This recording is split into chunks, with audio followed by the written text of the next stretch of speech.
పోతుందని నేను సీరియస్గానే ముఖ్యమంత్రి రేవంత్ రెడ్డి గారు చెప్పినారు. సో మరి ఆ విధంగా మన బండి సంజయ్ గారు ఏమైనా కంప్లైంట్ ఇస్తారా? ఆరోపణలు కాకుండా కంప్లైంట్ ఏమైనా నేరుగా ఇస్తారా?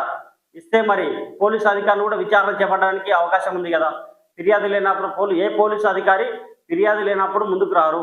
ఫిర్యాదు వస్తేనే దానిపైన ఎంక్వైరీ జరుగుతుంది. ముందు బండి సంజయ్ గారు కూడా, బండి సంజయ్ అన్న అంటే అందరి ప్రజల్లో మంచి పేరు ఉంది. సో అన్న మీరు కూడా ఖచ్చితంగా మీరు కంప్లైంట్ ఇవ్వాలి. కంప్లైంట్ ఇస్తే, ఫిర్యాదు ఇస్తే అది ముఖ్యమంత్రి గారికా, డీజీపీ గారికా, మళ్ళీ ఎవరికి ఫిర్యాదు ఇస్తారో ఇవ్వండి. ప్రజలు కూడా మిమ్మల్ని మరింత స్వాగతిస్తారు. టీచర్నికి 2.5 కోట్లు, 1000 చదరపు గజాల స్థలం, గ్రూప్ 1 ఉద్యోగం, ఏపీ ప్రభుత్వం వరాల జల్లు, సీఎం చంద్రబాబు లోకేష్ ను కలిసిన క్రికెటర్ శ్రీచరణి.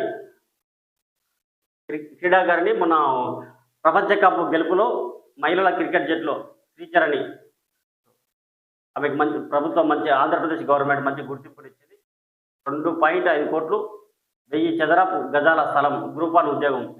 ఆండ్రాయిడ్ ఫోన్లకు హ్యాకింగ్ ముప్పు, OS 13, 14, 15, 16లను అప్డేట్ చేసుకోవాలని సెట్ ఇన్ సూచన.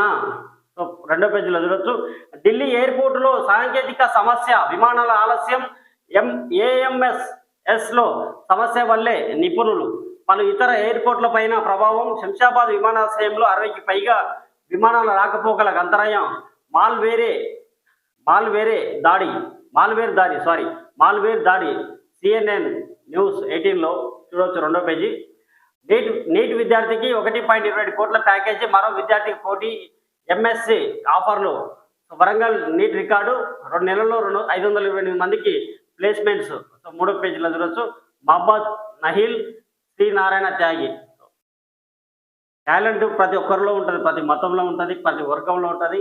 అందుకే చెప్తున్నాం, ఎవరి టాలెంట్ ఎవరి సొత్తు కాదు. ఎవరు టాలెంట్ ఉంటే వాళ్ళు ముందుకు పోతుంటారు. దాన్ని కులాలకు, మతాలకు అంకితం చేసి చూడొద్దు. దయచేసి విమర్శలు, ఆరోపణలు చేసేవాళ్ళు చెప్తున్నా, కులాలను, మతాలను అడ్డం పెట్టుకొని రాజకీయాలు చేసేవారు, విమర్శలు చేసేవారికి ప్రధానంగా ఇది. సో ఓవర్లోడ్తో వెళితే డ్రైవింగ్ లైసెన్స్ రద్దు, అదే పనిగా ఉల్లంఘనకు పాల్పడితే వాహనాల పర్మిట్ క్యాన్సల్, వాహనాల సీజ్, యజమానులపై కేసు పరిశీలిస్తున్న రాష్ట్ర రవాణా శాఖ. భారీ వాహనాల యజమానులకు జిల్లాల వారీగా అవగాహన కార్యక్రమాలు. 245 వాహనాలపై కేసులు, 180 వాహనాలను సీజ్ చేసిన అధికారులు. సో వరుస రోడ్డు ప్రమాదాల నేపథ్యంలో నిబంధనలు అతిక్రమించే భారీ వాహనాల డ్రైవర్లు, యాజమాన్యాలపై రవాణా శాఖ అధికారులు చట్ట ప్రకారం కఠిన చర్యలు చేపట్టేందుకు సిద్ధమయ్యారు. చేవేళ్ల సమీపంలో ఇటీవల సంభవించిన టిప్పర్ ఆర్టీసీ బస్సు ప్రమాద ఘటనకు కంకర లోడుతో వెళ్తున్న టిప్పర్ పై డ్రైవర్ నియంత్రణ కోల్పోవడమే. సో ఈ అంశం పైన మనం కూడా JR మారింది ద్వారా మొన్న